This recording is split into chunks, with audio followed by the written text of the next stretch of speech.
first project is something that is always going to be a tough challenge. To jump into anything without prior experience can easily transform into a nightmare of confusion that leads into frustration, especially when the idea exists in our head, we just don't know how to put it into paper.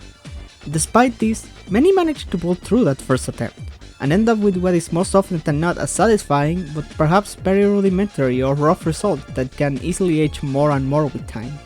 When you look at many games born on the early eras of the NES and Game Boy, you can tell that this generation was still in its infancy, slowly trying to stand on its own two legs. Many franchises that were born here started off with entries that, for the most part, have aged somewhat poorly compared to their later iterations, in some cases being almost completely left behind for their sequels by most of the player base. This is not something strange per se. Everyone was experimenting with new concepts, ideas that, while sound in theory, needed either more time in the oven, technical knowledge, or straight up had to be changed in future entries. It is in this landscape that is so perfectly reasonable for the era where Castlevania shines, as a game that surpasses many of its cohorts and competitors when looked at with modern eyes. A game that nails so much of its formula on this first attempt that the predecessors that followed its steps mostly just limited themselves to adding elements to polish or give themselves a unique identity, but one that was still closely related to this beginning. Today, I'm talking about Castlevania 1 for the NES, a game that has somehow stood against the test of time, and stayed as a solid piece of legacy from a franchise that endured through decades. This is Castlevania, the game that nailed its first attempt.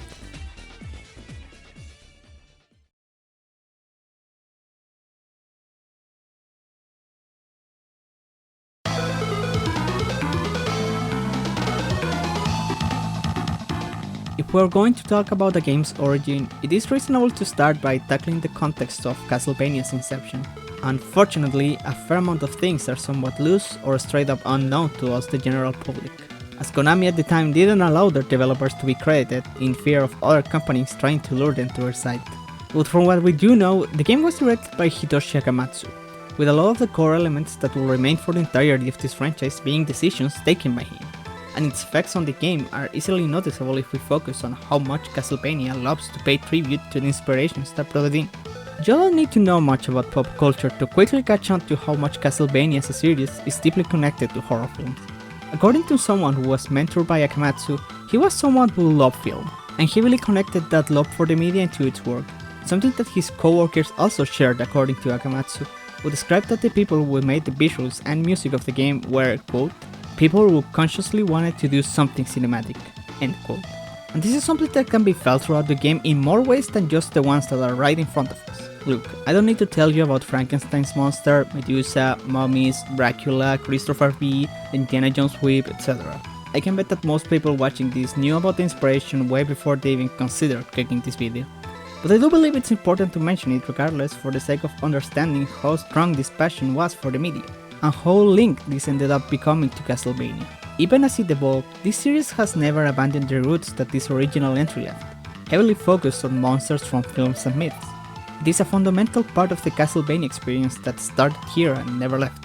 But leaving the most common element aside, I think it's important to understand how this cinematic element that Akamatsu and its team wanted to introduce mattered in creating the environment of Castlevania. Every level in this game is made to transition seamlessly, and slowly build up the narrative of Simon Belmont's journey to reach Dracula, the foreboding start where Simon looks at the place he has to overcome, as the moon looms above the sky, and then jumping straight into an empty area to not only get us accustomed to the controls, but also for us to quite literally enter the castle ourselves, where we are immediately greeted with opposition from zombies. Castlevania does the most of each space and opportunity to create tiny spectacles throughout this adventure. Slow transitions through doors create a small pause for the player to know a checkpoint has been reached, while also creating tension about the next place. Enemies such as Merman take some time before starting to appear or move, making a first encounter with them a surprise. Bosses don't have a transition into them, and you often can see them before the battle starts, with the first two trying to go around low-key before going on the offense. Levels 3 and 4 have probably the greatest connection between each other in how they transition.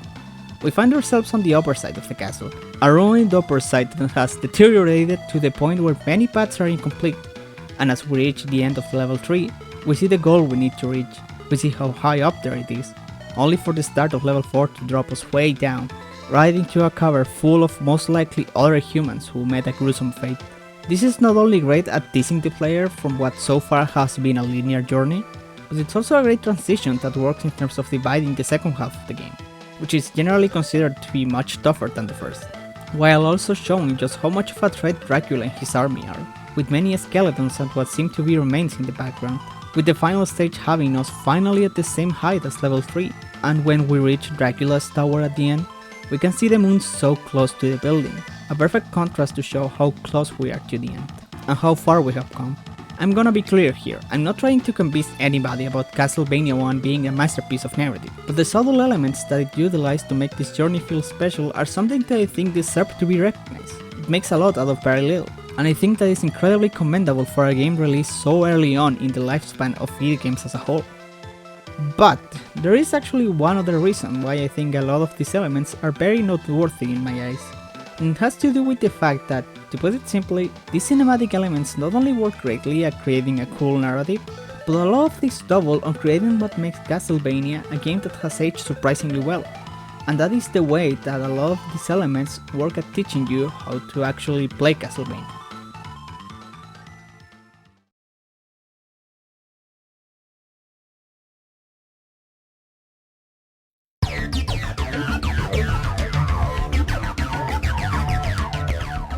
In any video game genre, but especially in platformers, the way your character moves basically defines everything about what the game will be about before any kind of level design is being added onto the mix.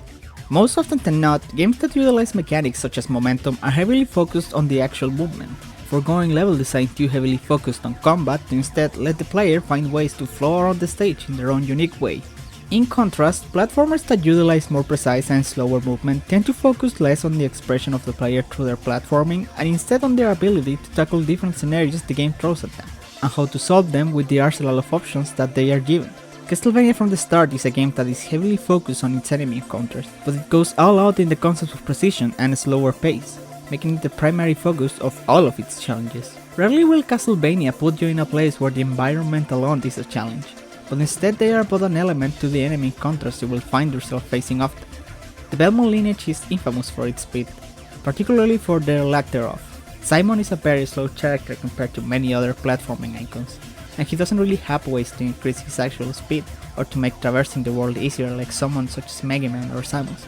His two ways of attacking, the Vampire Killer and the sub-weapons, both have an inherent startup to their animations, meaning that any enemy that Simon needs to defeat has to be timed properly if he doesn't want to take damage. And even then, these weapons might have some good range, but it's not a projectile, and a lot of enemies will take advantage of that. All of these characteristics sound like they could make for a recipe for disaster in a game that didn't understand the limitations of Simon. But one of Castlevania's biggest strengths is the fact that they get what they made. Going back to Hitoshi Akamatsu for a second, something that he was really focused on was the way that Simon reacted to the control being pressed. In essence, he wanted Simon to be an extension of the player's limbs, and a lot of that is felt in that inherent delay that he has while performing an action.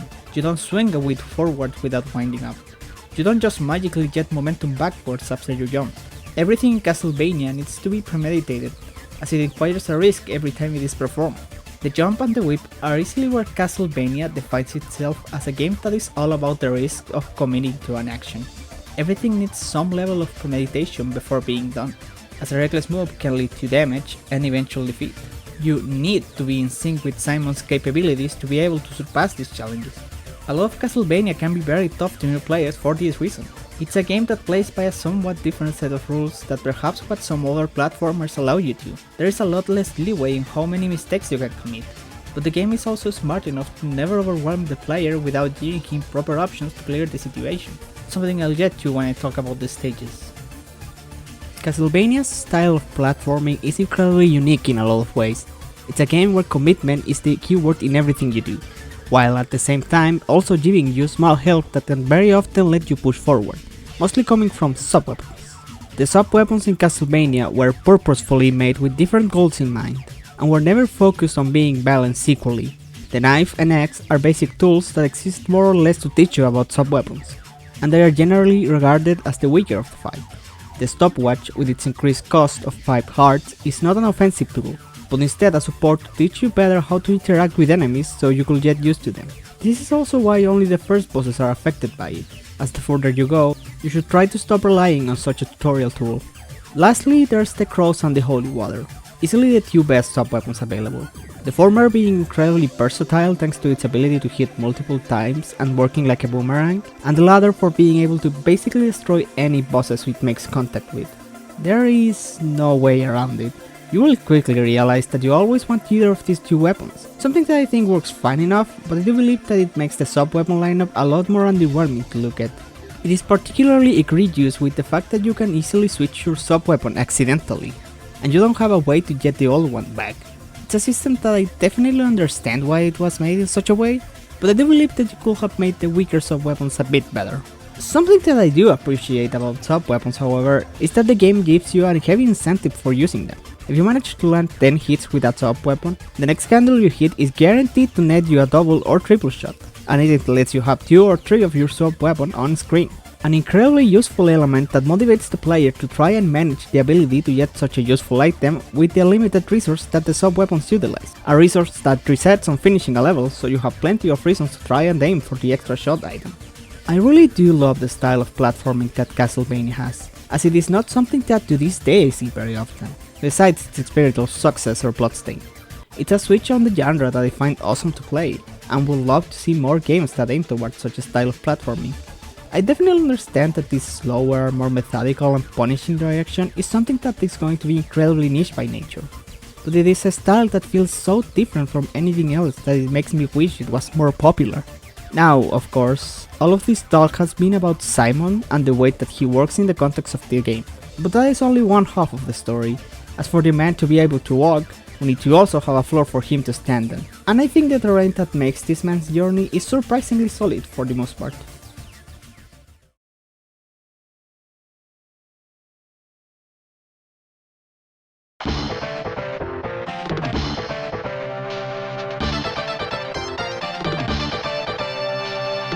Just to make things clear from the start, I am no level designer. I have a very limited amount of game design experience, and you should take whatever I say in regards to design here with a grain of salt, as it is just speculation from someone who tries to interpret someone else's work. The level design in Castlevania is interesting to look at, as it stands as one of the better examples of level design with purpose from this early era. It really exemplifies quality over quantity, as despite having only 6 levels, they always have something to teach or test for the player, and they usually manage to combine it with appropriate challenges, either visually or in regards to the enemy lineup that you confront. Level 1 mostly exists to get you to understand both the basic controls and the limitations that Simon offers. The enemy lineup is weak, as every enemy can be defeated with just a single swing of the Vampire Killer, but they come in great numbers to still pose a threat of sorts. The Flying Bats and the Merman exist as a warning for future challenges, as either themselves or enemies with similar behavior will appear later down the line. Do note that Mermans cannot spawn on top of you under normal circumstances, so if you're to fall into a pit here, it's most likely your fault. Something that is also worth mentioning here at the start is secrets. Castlevania's secrets are generally pretty well placed, with a lot of breakable walls that contain power-ups or heals. The only exception to this rule are the secret treasures, but luckily these only give you points, which while useful to get extra lives, exist in a game with infinite continues, so missing out on them isn't as punishing as one may think at first. Near the end of the level before the boss, there is a candle that is guaranteed to have an axe. Candles are a very peculiar element of Castlevania, having for the most part a randomized chance to drop a heart, points, a sub-weapon, a double or triple shot, or an upgrade for your whip. More on that later.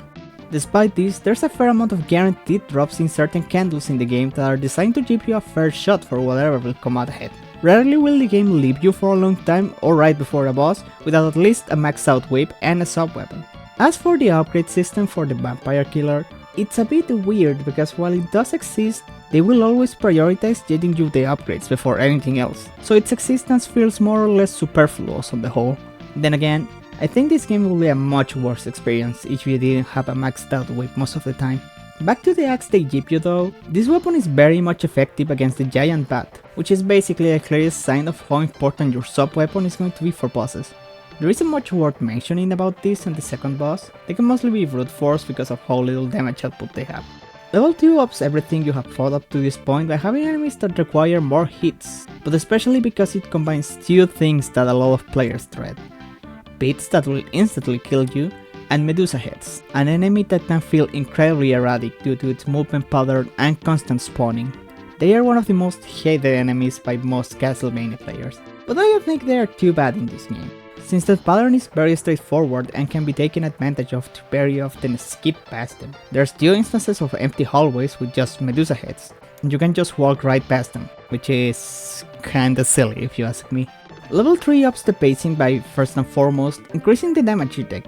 In Castlevania, the damage you receive is dependent on the current stage you're in. I specify stage and not level for reasons that will make sense later, but now the damage has increased 3 points. Something cool about this is that because of Simon's max HP being 16, you can now have moments where you can see you are in a critical state, which is probably the best wake-up call for the player to be wary. The enemies here once again play a bit with preparation for the future, as Fleaman will return later, and enemies with a pattern that are similar to the skeletons will also make an appearance. This area also features more prominently the Punk Pillar, an enemy type that has a pretty decent amount of HP and that requires you to properly time your attacks to take care, if you want to avoid getting hit yourself. Ravens are an enemy type that very often you want to either take care of as fast as possible or avoid interacting with. The boss here, the mummies, are not precisely threatening if you're patient, and the fact that they are 2 means that most often than not, you can win the damage race if you get them together.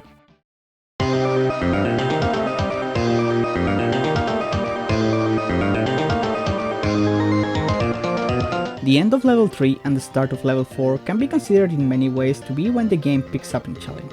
Something that is represented perfectly by Simon quite literally being dropped to the bottom, trapped in a cave filled with pits that will kill him instantly.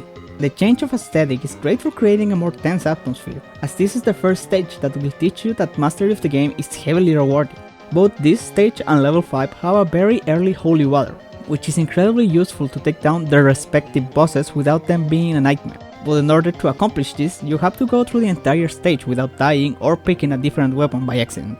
It's definitely rough at first, since Frankenstein's monster and Igor are no joke, especially since the final section of the level ups the damage again, taking 4 damage per hit for a grand total of 5 hits before defeat.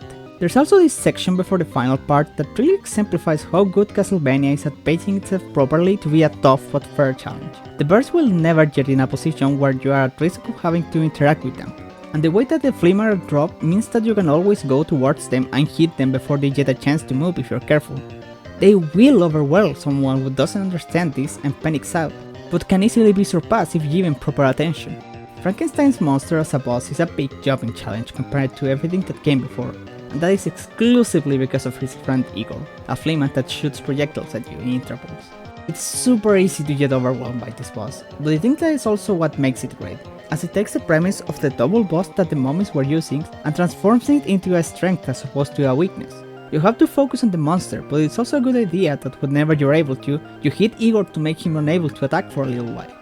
It's a game of managing your attacks carefully. Or, holy water. And now level 5, which I consider to be the best level in this whole game by far. The game here will throw everything at you, but at a proper pace we are always prepared for everything. Skeletons are placed in positions where you will have to deal with their projectiles before being able to hit them. Constantly respawning red skeletons appear in certain areas to pressure you into being faster.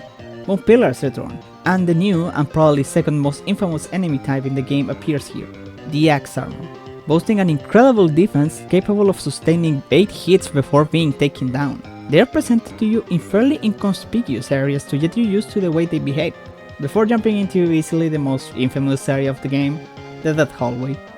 Endless Medusa heads in a hallway with 2 axe armors, one after the other. One of the most ruthless challenges that I honestly kinda adore, as the enemies complement one another perfectly, but they can also be dealt with at the same time as long as you're smart about your movement. Really, I think the main reason why this section is so infamous is because it comes right before death, easily the most overwhelming boss due to its erratic movement and the multiple projectiles he constantly spawns. A boss that I'm also a big fan of? I definitely see why people will find it infuriating, but even if you don't bring the holy water to make the boss completely arbitrary, right before this boss they give you a cross. A weapon that is perfect to both hit death multiple times and also clear a lot of the projectiles at once. You can even use the projectiles to farm multiple hits with the cross and get a double shot from a candle, making it much easier to hit death multiple times. There's just a fair amount of strategy that I think makes the fight fantastic the more you understand it. I know I'm starting to repeat myself too much, but I really want to emphasize just how good the game is at teaching you what to do. As for level 6, yeah, this is a rough one. Only because a lot of it boils down to trying to ignore everything and moving forward. You don't want to interact with the big bats, so you walk past them praying to not get hit. You don't want to get overwhelmed by the birds and fleamen, so you just move forward and hope for the best. And that's the whole stage really. It's not horrendous, but I definitely feel like they ran out of space or development time here. But at least the Dracula fight is kinda neat. Once again, they give you everything you need to fight him, even being able to grind for some more hearts if you think that might help. First phase is fairly linear, but it does require some good reaction to avoid Dracula spawning on top of you, and to hit him without being hit back. Second phase is a menace, or it would be if they didn't give you holy water, which completely trivializes the fight. As a cool tip, if you hit the first phase of Dracula with a holy water, it will give you enough hits for a double shot, at which point you can lock the second phase with relative ease. But with that, Castlevania ends on a relatively strange line for sure. But the journey up to this point is really something great in my eyes. The game tests everything that Simon has at its disposal, in a challenging but fair way that scales according to how far you get into the game. It's done incredibly well for, again, a project that was a first attempt into still a fairly unexplored territory. I am a huge fan of what this game did for the time, as it was an incredibly solid groundwork for a style of platformer that to this day I find both to be very unique and super interesting to play through. As a final note, after you beat the game the first time, you start looping through the stages in what can be considered somewhat of a hard mode, with your damage received being a consistent 4 throughout every level, and a few extra enemies in the earlier levels. It's alright. The 4 damage makes some of the early areas an actual challenge, but the enemies added, and the fact that by the end of level 4 it becomes literally exact same experience as the first playthrough, make it something that is more of a neat bonus as opposed to something that will drastically change your experience.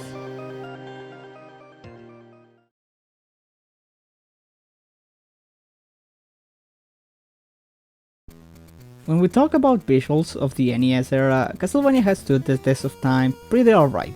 There's a few parts where the tiles go all out of whack, the middle area of level 6 can be a bit confusing, and these bones have probably killed more people than Amy Merman in this stage because I swear they look solid. But aside from that, I find everything to look very clear and varied. And most importantly, the game doesn't really suffer from heavy slowdown or extreme stuttering. There's a fair amount of variety in the graphics to separate each area you're visiting, and the enemies in general have some nice and fun sprites. Everything is pretty nice overall. Okay, I have to be real here for a second.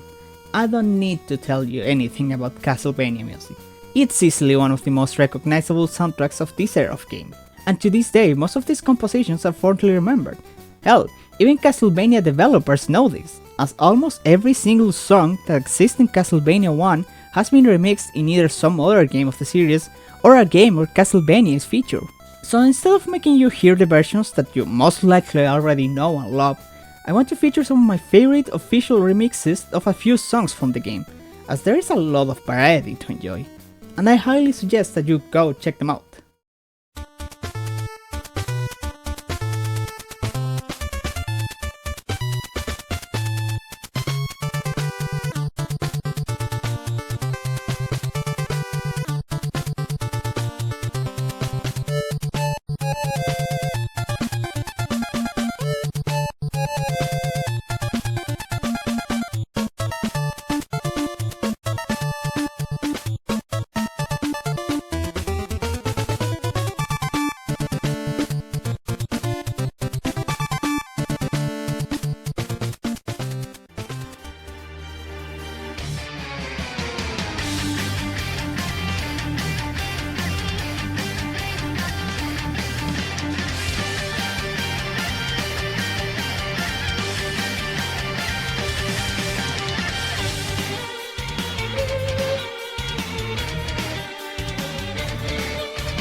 Yasunobu Yamashita and Satoru Terashima did a perfect job with this game's soundtrack. You can really just go with any song and have a track that is incredibly memorable. Combine this with some great audio design, with sound effects that are clear and satisfying, and you have an almost perfect experience to enjoy going through. Just like the gameplay, the visual and graphical style of this game created something that was to be used as a reference for many years in the future. And what a future that was.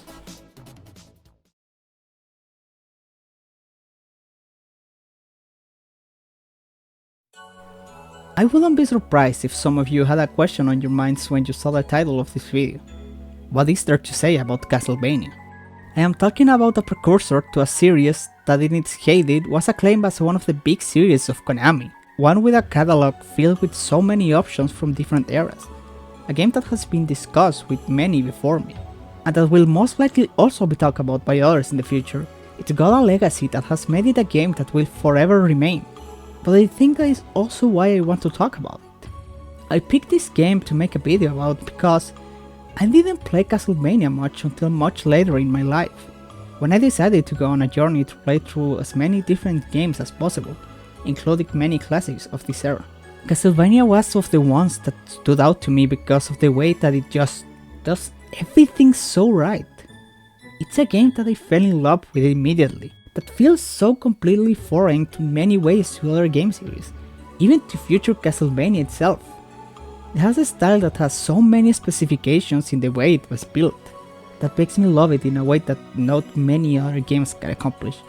In my eyes, I see this game as easily one of, if not the best thing the NES has to offer. And the fact that this was a first attempt to make such a unique style of game, while having the quality of something crafted with perfect knowledge, is something that I consider impressive to this day. Many series of this era live on to this day, but I can think of many of those first entries that I relish as much as I relish Castlevania, a game that nailed its first attempt.